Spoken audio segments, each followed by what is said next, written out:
Хәерле көн, хөрмәтле укучылар. Сезне Гаилә һәм мәктәп журналының март ае саны белән таныштырып үтәсе килә. Язу яңарыш, үзгәреш чоры, бар табигать, тереклек уянган, күңелләр җылыган, назга сусаган чак. Журналыбызның март ае саны да нәкъ менә шушындый язмаларга бай булды дияр идем. Белгәнегезчә, быел Россия күләмендә укытучы һәм остаз елы дип игълан ителде. Журналыбызда да олуг хөрмәткә лаек остазларыбызның берсе, Биектау районының легендар укытучысы Флюра Афанасьева турындагы мәкалә белән башланып китә. Аның мөгаллим буларак кына түгел, үзенең тормыш тәҗрибәсе белән уртаклашуы, гаиләдә ир хатыны һәм әни буларак биргән киңәшләре дә һәркем өчен кызыклы булыр дип уйлыйм. Март аенда татар җәмәгатьчелеген иң куандырган вакыйга татар телендә Кавый Сәрвәр операсының куелуы булгандыр мөгаен. Журналыбызны язучы Кавый Нәҗми һәм аның хатыны, язучы, тәрҗемәче Сәрвәр Әдхамованың аяныч язмышына багышланган әсәренең композиторы, яшь һәм талантлы милләттәшебез Миләүшә Хәйруллина белән Айсылу Имамиеваның әңгәмәсе дәвам итә. Күптән түгел Татмедиадан бер төркем мөхәррирләр илебезнең төньяк башкаласы Петербургка сәяхәт кылып кайткан иде. Бу санда биредә Габдулла Тукай һәм Муса Җәлил һәйкәлләрен эшләгән сынчы Әхнәф Зикаев турында укый алырсыз.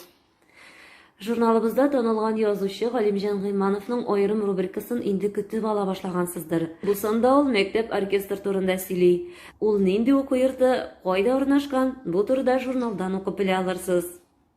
Март ае санында сезнең өчен тагын бер яңалык әзерләдек. Йөрәк җылысы дип аталган проектыбыз балалар йортларында тәрбияләнүче нарасыйларыбызга багышлана.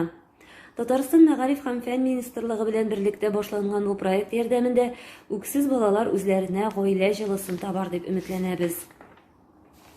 Журналыбыз битләрендә башланып киткән «Сәлам яшь буын» рубрикасы талантлы яшьләребезгә багышлана.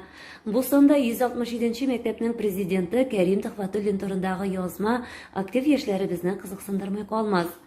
Шулай ук Казандагы 104-нче мәктәпнең татар теле һәм әдәбият укытучысы Ләйсән Шәрәфетдинованың бүгенге вазгыять турындагы уйланулары һәм уйланып кына калмыйча аны үз тәҗрибәсендә шишу юлларын эзләве дә мөгаллимнәребез өчен кызыклы булачак. Моннан тыш журналыбыз битләрендә психолог киңәшләре дә еш бирелеп бара. Бу санда гаиләдә икенче бала тугач барлыкка килә торган киеренкелекне уңай якка хәл итү юлларын тәкъдим итәбез. Өч мушкетер авторы Александр Дюманы шаккатырган «Мәрмәр дөньяны» күргәнегез бармы? Әгәр сәяхәткә җыенасыз икән, журналның киләсе язмасын укырга киңәш итәм. Биредә Аделина Шәрипова Карелиядә күргәннәре белән уртаклаша. Инде барыбыз да яратып өлгергән киемнәрдә халык тарихы рубрикасында бу санда республикабызда эшләп килүче ансамбльләргә киемнәр тегүче Гүзәл Афлатунова белән таныштырырбыз. Милли киемне үстерү, бүгенге көндә дә гамәлгә кертеп җибәрү, милләтебезне, телебезне саклауда бер юнәлеш булып тора, ди Гүзәл ханым. Шулай ук журналыбызда һәрдаим алып барыла торган мәктәпкәчә тәрбия рубрикасында Түбән Кама балалар бакчасының эш тәҗрибәсе белән таныша алырсыз. Өстәханә рубрикасында Корко таша видеосын карап, курчакларны киендерергә дә өйрәнергә мөмкин. Сәнгать яратучыларны, музыка мәктәпләренә йөрүчеләрне, әлбәттә, мин җырларга яратам проекты кысаларында Айгөл Әхмәтгалиева сүзләренә Зөлфәт Вәлиуллин иҗат иткән «Балачак иле» дигән җырның ноталары сөендерәчәк. Яз әле ул татар халкы өчен шигърият аеда. Журналларыбызда һәр яз саен бөек шагыйребез Габдулла Тукай иҗатына багышланган моңлы саз чыңлары һәм Тукай әкиятләре дөньясында конкурсларын игълан итә. Аларның шартлары белән тулырак сайтыбыздан таныша аласыз.